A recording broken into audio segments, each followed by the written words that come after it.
fine. It's fine. I'm losing my mind. I'm worried about my time on the clock. You know what I'm saying?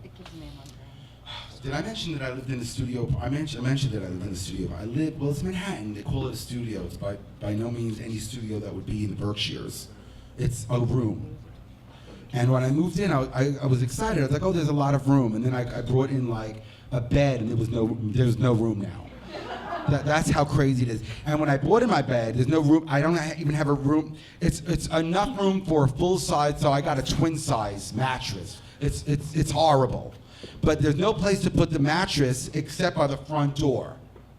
So, like, I'll explain it to you so you can understand the setup. So I'm sleeping, and the door is right here. So the doorknob is right here. That's how I sleep at night.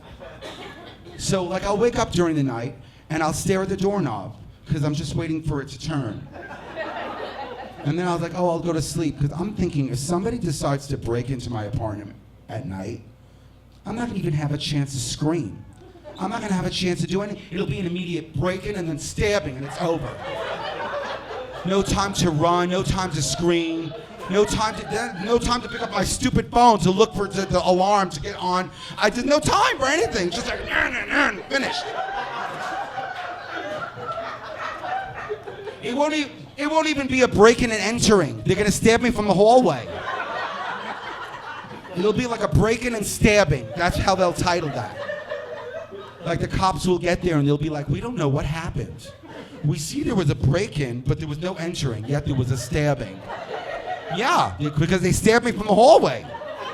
They didn't have to enter the apartment. I'm right here. I sleep by the door like a poodle.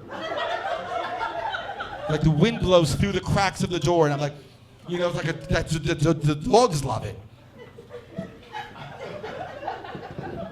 And I also want to, can I talk about this?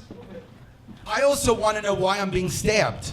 Like, I think we all deserve to know why you're being stabbed when we're being stabbed. If it's an event, you want to know what happened. Like, if you're walking in the street and someone says, you give me your money, and you're like, no, I'm not going to give you my money, and then they stab you, that's what happened. It makes sense. You can make some sense. They wanted your money, you said no, and then you got stabbed. It's a sensible stabbing. You can make sense out of something like that. But if you're sleeping in your studio and then all of a sudden you're stabbed, that's not okay. It's like an unacceptable stabbing. It's like nuts. What happened? Why? And then I was reading more. There's something called a push-in robbery. You know what a push-in robbery is? You probably don't have it here. I've been reading a lot about it. It happens a lot in the city and in some parts of Canada. I don't know why. So this is when you're walking up to your home, you're unlocking your door, and all of a sudden someone comes from behind you, pushes you into your home, and robs you in your home. This is what they titled a push-in robbery.